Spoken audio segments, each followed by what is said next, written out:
नमस्कार, मैं हूं अंकुर और आप देख रहे हैं सत्य हिंदी का न्यूज बुलेटिन। एक नजर अब तक की सुर्खियों पर। कर्नाटक में कांग्रेस सरकार शक्ति स्कीम को लेकर बवाल का सामना कर रही है। इसके पीछे की वजह डिप्टी सीएम डीके शिवकुमार के एक बयान को बताया जा रहा है, जिसमें उन्होंने शक्ति स्कीम को लेकर समीक्षा करने की बात कही थी।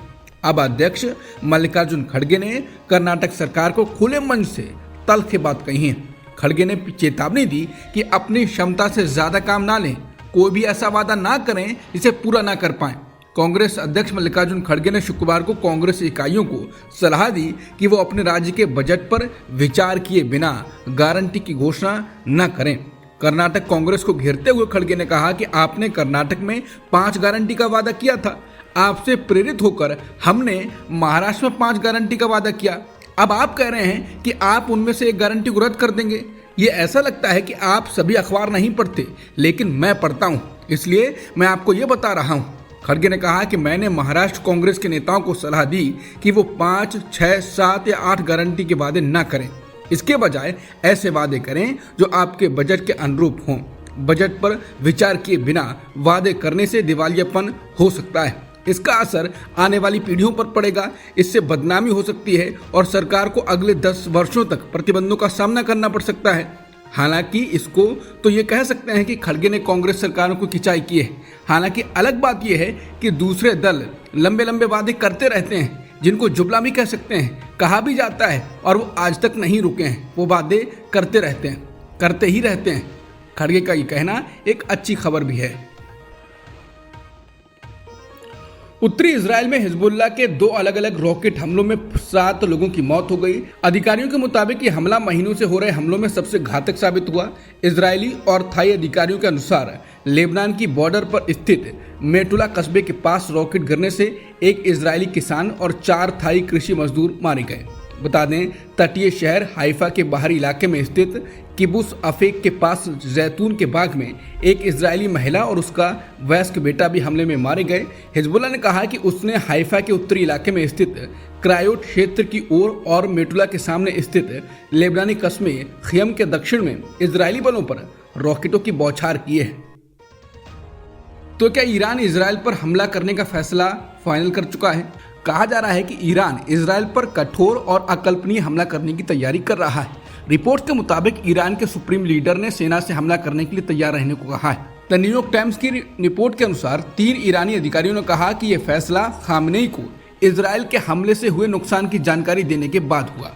इसके बाद खामनेई ने जोर देकर कहा कि इजरायली हमलों को नजरअंदाज करना हार मान लेने के बराबर होगा। ईरानी अधिकारियों ने न्यूयॉर्क टाइम्स को बताया कि हमले 5 नवंबर के अमेरिकी राष्ट्रपति चुनाव के बाद होने की संभावना है। बता दें, इससे पहले खामेनी के शीर्ष सहयोगी ने इजराइल के हमले पर कठोर जवाब देने की चेतावनी दी थी। इजराइल अखबार जेरूसलम पोस्ट के मुताबिक इजराइल डिफेंस एस्टेब्लिशमेंट गजा और लेबनान दोनों में युद्ध विराम चाहता है। इजरायली रक्षा प्रतिष्ठान का मानना है कि दोनों जगह सैन्य लक्ष्य हासिल करने के लिए अब कुछ नहीं है और आईडीएफ सैनिकों के रोजाना मारे जाने या घायल होने से निराश है। जेरूसलम पोस्ट के मुताबिक IDF chief of staff lieutenant general Herzi Halevi और रक्षा मंत्री योब गैलेंट दोनों ने गजा में युद्ध विराम के लिए प्रधानमंत्री नेतन्याहू पर अपना दबाव बढ़ाया, ताकि गजा में हमास द्वारा बंधक बनाकर रखे गए बचे हुए जीवित 101 लोगों को वापस लाया जा सके। हमास ने साफ कर दिया कि बिना पूर्ण युद्ध विराम बंधक रिहा नहीं किए जाएंगे। मीडिया रिपोर्ट के मुताबिक इजरायली पीएम नेतन्याहू के बाद अब आईडीएफ चीफ को भी मारने की कोशिश की गई और आईडीएफ चीफ भी बच गए हैं। यह हमला हमास ने किया। इरना की रिपोर्ट ने बताया है कि हारेज की खबरदार की एक रिपोर्ट के अनुसार हमास की मिलिट्री विंग अल कसम ब्रिगेड ने उत्तरी गजा में एक घर पर हमला किया, जहां माना जाता है कि आईडीएफ चीफ हर्जी हलेवी मौजूद थे। इजरायली मीडिया ने कहा है कि हलेवी हत्या के प्रयास में सुरक्षित बच गए हैं, क्योंकि हमला उनके घर से जाने के तुरंत बाद हुआ। इरना की रिपोर्ट में कहा गया है कि हिब्रू सूत्रों ने खुलासा किया है कि जब हलेवी उत्तरी गजा में ऑपरेशन में शामिल मिलिट्री फोर्स के साथ एक फील्ड असेसमेंट कर रहे थे, तब घर पर एक एंटी टैंक मिसाइल दागी गई। बता दें, इससे पहले नेतन्याहू के घर पर भी हमला किया गया था। अमेरिका ने जहां इजराइल में एयर डिफेंस सिस्टम थाड स्थापित किया, इजराइल के पास आयरन डोम है, तो अब ईरान ने भी अपना खुद से घातक पलटवार तैयार किया है। ईरान ने अपने कट्टर दुश्मन से सबक लेते हुए अपनी नई advanced air defence missile system Jobin तैनात कर दिए है। ईरान में बना जोबिन सिस्टम इजराइल की चर्चित और प्रसिद्ध आयरन डोम एयर डिफेंस सिस्टम की तरह 360 डिग्री में रोकने में, इंटरसेप्ट करने में, बचाव करने में सक्षम है और ईरान पर अब होने वाले हमलों से उसको बचाएगा। ईरान के द्वारा बनाया गया सबसे एडवांस्ड डिफेंस सिस्टम है, जिसके बाद ये भी उम्मीद लगाई जा रही है कि क्या ईरान अमेरिकी राष्ट्रपति चुनाव से पहले इजराइल पर हमला कर सकता है। फिलिस्तीनी समाचार एजेंसी वफा की रिपोर्ट है कि सेंट्रल गजा की दीर अल बला, नुसीरात शरणार्थी शिविर और अज जवायदा क्षेत्र पर इजरायली गोलीबारी में गुरुवार रात और शुक्रवार सुबह तक काफ़ी लोग मारे गए हैं, दर्जनों घायल भी हुए हैं। वफा ने कहा कि मारे गए 47 लोगों में से अधिकांश महिलाएं और बच्चे हैं। अधिकांश नुसीरात क्षेत्र में कई घरों पर बमबारी में मारे गए। वफा की रिपोर्ट के अनुसार उन्हीं घरों पर दूसरी बार हमला किया गया जब लोग उन लोगों को बचाने के लिए दौड़े जो पहले हमले में बच गए थे, जिससे बचाव कर्मियों के बीच और अधिक लोग मारे गए। समाचार एजेंसी ने कहा कि मलबे के नीचे लापता लोगों की तलाश जारी है। नेपाल के केंद्रीय बैंक नेपाल राष्ट्र बैंक ने चीन की एक कंपनी को 100 रुपए के नए नोट छापने का कॉन्ट्रैक्ट दे दिया है। न्यूज एजेंसी पीटीआई के मुताबिक इन नोटों पर बने नक्शे में भारत के लेपुलेख, लिम्पियाधुरा और कालापानी इलाके को नेपाल का हिस्सा दिखाया गया है। इस इलाके को लेकर भारत नेपाल के बीच करीब 35 साल से विवाद है। नई करेंसी के लिए चीन का चुनाव ही शक पैदा करने वाला है। बता दें, चीन के साथ भारत का सीमा विवाद पहले से ही चल रहा है, जिसके बाद ये साफ है कि नेपाल का नया नोट भारत और नेपाल के बीच तनाव और बढ़ा सकता है और चीन ने एंट्री ही मार दी है। पहले खुद लद्दाख में घुसा और अब नक्शे में नेपाल को भी भारत में घुसा रहा है। ये पीएम मोदी की मुसीबत और बढ़ा सकता है। मालूम हो, पीएम मोदी के आने के बाद से ही भारत के पड़ोसी देशों से रिश्ते लगातार खराब होते रहे हैं। कनाडा पुलिस ने पंजाबी गायक एपी ढिल्लों के कनाडा के घर पर इस साल 2 सितंबर को हुई फायरिंग और आगजनी के सिलसिले में एक भारतीय व्यक्ति को गिरफ्तार किया है। एपी ढिल्लों का नाम लिए बिना कनाडा पुलिस के अधिकारी नैन्सी सग्गर ने एक्स पर एक वीडियो पोस्ट कर यह जानकारी दी।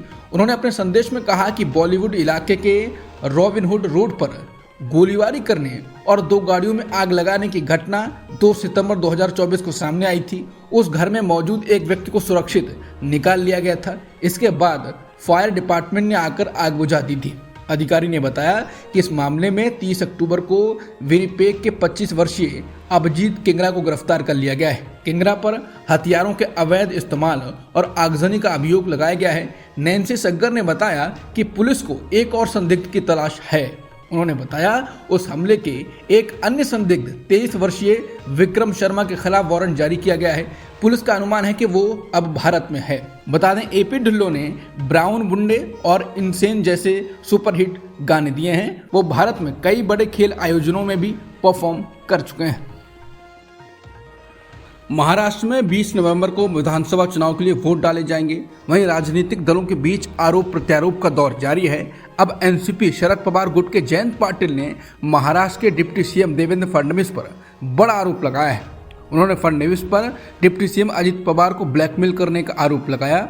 बता दें, उप मुख्यमंत्री अजित पवार ने कहा था कि तत्कालीन उप मुख्यमंत्री देवेंद्र फडणवीस ने कथित 70,000 करोड़ रुपए के सिंचाई घोटाले की खुली जांच के लिए उन्हें पूर्व गृह मंत्री दिवंगत आर पाटिल द्वारा हस्ताक्षरित फाइलें दिखाई थी। इसी का जिक्र जयंत पाटिल ने किया है। जयंत पाटिल ने कहा कि अजित पवार के बयान से पता चलता है कि काफ़ी समय से एनसीपी में अंदरूनी कलह को बढ़ावा देने की कोशिशें जारी हैं। इंडियन एक्सप्रेस से जयंत पाटिल ने कहा कि फडणवीस ने विपक्ष में रहते हुए अजित पवार पर आरोप लगाया, सत्ता में आने के बाद उनकी जांच की और आर पाटिल पर आरोप लगाने वाली फाइल उन्हें दिखाई। इसका मतलब है कि तभी से हमारी पार्टी में अंदरूनी कलह को हवा देने की कोशिशें चल रही थी। दूसरा, फाइल दिखाकर अजित पवार को 10 साल तक ब्लैकमेल किया गया। इससे पता चलता है कि वो बार बार बीजेपी में क्यों जाना चाहते थे। अजित पवार को ब्लैकमेल किया गया। जयंत पाटिल ने कहा कि अजित पवार के बयान ने देवेंद्र फडणवीस की कार्यशैली को उजागर कर उन्हें बड़ी मुसीबत में डाल दिया है। उन्होंने कहा कि मुझे लगता है कि अजित पवार खुद इसकी वजह से घिरे हुए हैं, लेकिन उन्होंने फडणवीस को और मुसीबत में डाल दिया है। शिवसेना यूबीटी सांसद संजय राउत ने महाराष्ट्र नवनिर्माण सेना यानी मनसे प्रमुख राज ठाकरे पर बड़ा हमला बोला। राउत ने कहा कि राज ठाकरे अपने बेटे के राजनीतिक भविष्य को लेकर चिंता में हैं और यही वजह है कि वो बीजेपी का समर्थन कर रहे हैं, क्योंकि महाराष्ट्र विधानसभा चुनाव में राज ठाकरे का बेटा माहिम विधानसभा सीट से राजनीति में एंट्री कर रहा है। संजय राउत ने कहा कि उनका बेटा चुनाव लड़ रहा है, इसलिए आप उनकी मानसिक हालत समझ सकते हैं। ये नेता ऐसी भाषा बोल रहे थे जिसने प्रधानमंत्री मोदी और गृहमंत्री अमित शाह को महाराष्ट्र में आने नहीं दिया और ये सुनिश्चित किया कि राज्य में भाजपा के लिए कोई जगह नहीं है। लेकिन अब उन्होंने इनकी प्रशंसा करना शुरू कर दिया है। ऐसा इसलिए है क्योंकि उनके मन में डर है। ये उनके बेटे के राजनीतिक भविष्य के बारे में हो सकता है, लेकिन महाराष्ट्र में एमवीए का सीएम होगा और राज ठाकरे ये अच्छी तरह जानते हैं। यूपी के मुख्यमंत्री योगी आदित्यनाथ के बयान पर कांग्रेस के राष्ट्रीय प्रवक्ता उदित राज ने बड़ा हमला बोला। उदित राज ने कहा कि योगी आदित्यनाथ में रावण और दुर्योधन का डीएनए है और उन्हें एक बार अपना डीएनए चेक करवाना चाहिए। दरअसल गुरुवार दोपहर में योगी आदित्यनाथ ने बयान दिया था कि देश में कोई जाति के नाम पर बांट रहा है, कोई क्षेत्र के नाम पर बांट रहा है, कोई भाषा के नाम पर बांट रहा है, कोई अव्यवस्था पैदा करने का काम कर रहा है। बांटने वाले अन्य तत्वों में रावण और दुर्योधन का डीएनए काम कर रहा है। जो काम त्रेता युग में रावण ने किया वही काम बांटने वाला कर रहे हैं। जिसके बाद उदित राज ने कहा कि योगी अपने डीएनए के बारे में ही बात कर रहे होंगे, इसलिए एक बार उनको चेक करा लेना चाहिए। रावण और दुर्योधन का डीएनए योगी जी में ही मिलेगा। अगर ऐसा ना होता तो अखिलेश यादव ने जब घर छोड़ा था तो उसे गंगा जल से ना छिड़क पाते। बीजेपी के नेता योगी के बटेंगे तो कटेंगे के नारे का काफी इस्तेमाल किया जा रहा है। महाराष्ट्र में पोस्टर लगाए गए हैं। गिरिराज सिंह ने अपनी रैली में इसका जिक्र किया है, नारे लगाए हैं। आलाकमान को छोड़कर बाकी नेता भी बोल रहे हैं। इस बीच उत्तर प्रदेश सरकार में डिप्टी सीएम केशव प्रसाद मौर्य ने कहा है कि ये बीजेपी का नारा नहीं है, विपक्ष इस बात को बेवजह तूल दे रहा है। उन्होंने कहा कि भाजपा विकास के नाम पर इलेक्शन लड़ती है, हम जो वादा करते हैं उसका हिसाब जनता को देते हैं। बटेंगे तो कटेंगे बीजेपी के नारा नहीं है, ये सिर्फ भाषण का हिस्सा है। विपक्ष इसको लेकर तूल देकर अपनी सियासी रोटी सेकना चाहता है। दिल्ली एनसीआर में हवा की गुणवत्ता शुक्रवार सुबह बदतर हो गई। पटाखों के लगातार फोड़े जाने से गंभीर प्रदूषण हुआ और राजधानी घने स्मोक में डूब गई। दिल्ली एनसीआर के लोग देर रात तक बैन को तोड़ते रहे। System of air quality and weather forecasting and research के आंकड़ों के अनुसार दिल्ली का वायु गुणवत्ता सूचकांक यानी AQI शुक्रवार सुबह 6:30 बजे 359 तक पहुंच गया, जो बहुत खराब श्रेणी में आता है। दिवाली की सुबह यानी गुरुवार को AQI 328 पर था। पूर्व अमेरिकी राष्ट्रपति और रिपब्लिकन पार्टी के राष्ट्रपति उम्मीदवार ट्रंप ने बांग्लादेश में हिंदुओं और दूसरे अल्पसंख्यकों के साथ हुई कथित हिंसा पर एक पोस्ट लिखी। ट्रंप ने सोशल मीडिया प्लेटफॉर्म एक्स पर एक पोस्ट में लिखा, मैं बांग्लादेश में हिंदुओं, ईसाइयों और अन्य माइनॉरिटी के खिलाफ बर्बर हिंसा की कड़ी निंदा करता हूं। भीड़ उन पर हमला कर रही है, लूटपाट कर रही है, जो कि पूरी तरह से अराजकता की स्थिति है। अपनी पोस्ट में कमला हैरिस और जो बाइडेन को घेरे में लेते हुए ट्रंप ने कहा कि मेरे कार्यकाल में ऐसा कभी नहीं हुआ होता। कमला और जो ने अमेरिका समेत पूरी दुनिया में हिंदुओं की अनदेखी की है। वो इजराइल से लेकर यूक्रेन और हमारी अपनी दक्षिणी सीमा तक तबाही मचा चुके हैं, लेकिन हम अमेरिका को फिर से मजबूत बनाएंगे और ताकत के जरिए शांति वापस लाएंगे। ट्रंप ने कहा कि हम कट्टरपंथी वामपंथियों के धर्म विरोधी एजेंडे के खिलाफ हिंदू अमेरिकियों की भी रक्षा करेंगे। हम आपकी आज़ादी के लिए लड़ेंगे। मेरे प्रशासन के तहत हम भारत और मेरे अच्छे दोस्त प्रधानमंत्री मोदी के साथ अपनी महान साझेदारी को भी मजबूत करेंगे। ट्रंप ने दिवाली की शुभकामनाएं देते हुए ये बातें लिखी। उन्होंने ये भी लिखा कि मुझे उम्मीद है कि रोशनी का त्योहार बुराई पर अच्छाई की जीत की ओर ले जाएगा। चुनाव के दिन से एक सप्ताह से भी कम समय पहले उपराष्ट्रपति कमला हैरिस और पूर्व राष्ट्रपति ट्रंप ने विस्कॉन्सिन और उत्तरी कैरोलिना के स्विंग राज्यों में चुनाव प्रचार तेज कर दिया। स्विंग स्टेट में दोनों को वोटर्स ने परेशान कर रखा है। कोई किसी की भी जीत का अंदाजा नहीं लगा सकता है। बुधवार को जारी द इकोनॉमिस्ट, युगाव और TIPP इनसाइट्स के सर्वे से संकेत मिलता है कि हैरिस को सिर्फ 1% अंक की मामूली बढ़त मिली है। 44% वोटर्स हैरिस का और ट्रंप के लिए 43% समर्थन कर रहे हैं। इसके अतिरिक्त 538 के नेशनल पोल ट्रैकर के अनुसार बुधवार तक हैरिस राष्ट्रीय स्तर पर लगभग 1.4 अंकों से आगे चल रही हैं। हालांकि इस बढ़त से पता चलता है कि राष्ट्रपति पद की दौड़ बहुत ज्यादा कांटे वाली बनी हुई है। स्विंग वाले महत्वपूर्ण राज्यों में मुकाबला और भी कड़ा है। जब भारत और चीन एलएसी पर अपने संबंध सुधारने में लगे हुए थे, तब अमेरिका कई भारतीय कंपनियों और कुछ लोगों पर बैन लगा रहा था। सिख अलगाववादी गुरपतवंत सिंह पन्नू की हत्या की साजिश को लेकर पहले से ही भारत और अमेरिका के बीच राजनयिक संबंध ठीक नहीं है और अब अमेरिका की एक और कार्रवाई हुई है। द इंडियन एक्सप्रेस की रिपोर्ट के अनुसार अमेरिका ने बुधवार को भारत की 19 निजी फर्मों और 2 भारतीय नागरिकों को उस सूची में डाल दिया है जिसको बैन का सामना करना पड़ेगा। अमेरिका ने जो सूची बनाई है उसमें कई देशों के करीब 400 संस्थाएं और व्यक्ति शामिल हैं। इन्हें यूक्रेन में रूस के युद्ध प्रयासों में सहायता करने में उनकी कथित भूमिका के लिए इस सूची में डाला गया है। जिन 2 भारतीय नागरिकों पर प्रतिबंध लगाया गया है वो हैं विवेक कुमार मिश्रा और सुधीर कुमार। वो दिल्ली स्थित विमान spare parts company Ascent Aviation India के निदेशक हैं। बता दें, अमेरिकी कार्रवाई ऐसे समय में हुई है जब अमेरिकी धरती पर सिख अलगाववादी गुरपतवंत सिंह पन्नू की हत्या की साजिश में एक भारतीय नागरिक की भूमिका के आरोपों को लेकर भारत के साथ द्विपक्षीय संबंध पहले से ही तनाव में है।